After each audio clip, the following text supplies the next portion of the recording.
এই যে দেখতে দেখতে একদম মানে সন্ধ্যা হয়ে গেছে। এখনো পেছনে রক্তিম আকাশ, আর সামনের ক্যামেরা দিয়ে পেছনের রক্তিম আকাশটা আসলে ফোকাস করতে পারতেছে না।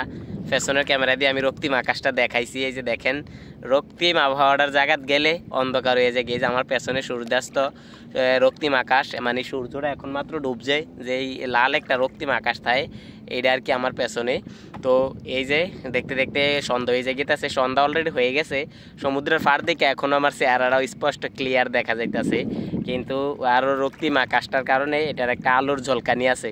আর যদি বাসা বাড়িতে থাকতাম বা আমরা যদি এতক্ষণে বসত বাড়ির মধ্যে থাকতাম, তাইলে হয়তো বা ওইদিকে একদম অন্ধকার হয়ে গেছে গা।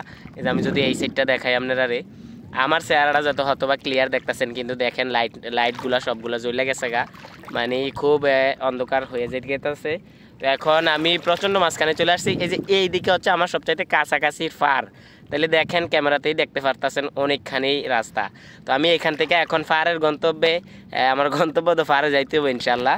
তো এখন আমি সমুদ্রের মাঝখানে যদিও আনন্দ লাগতেছে থাকতে, কিন্তু থাকতে পারবো না, কারণ এখনই চলে যেতে হবে, একটু পর অন্ধকার হইব। আর আমার সাথে এখানে কেউ নাই, চারোদিকে দেখতেছেন একদম আমি মাঝখানে একা একাই। তো এখানে আমার সাথে কেউ নাই। আমি যদি এখন একটা বিপদেও পড়ি, কেউ আমার উদ্ধার করার জন্য এখানে আসবো না। তো এই জন্য আমি এখনই ছুটে যাইতেছি ফারের দিকে ইনশাল্লাহ। ঠিক আছে, ভিডিওটা কেমন হয়েছে, ভালো লাগলে অবশ্যই ভিডিওটা শেয়ার করে দিবেন, আর আমার পেজটা ফলো দিয়ে দিবেন। ঠিক আছে, আমার জন্য সবাই দোয়া করবেন। আসসালামু আলাইকুম রহমতুল্লাহ।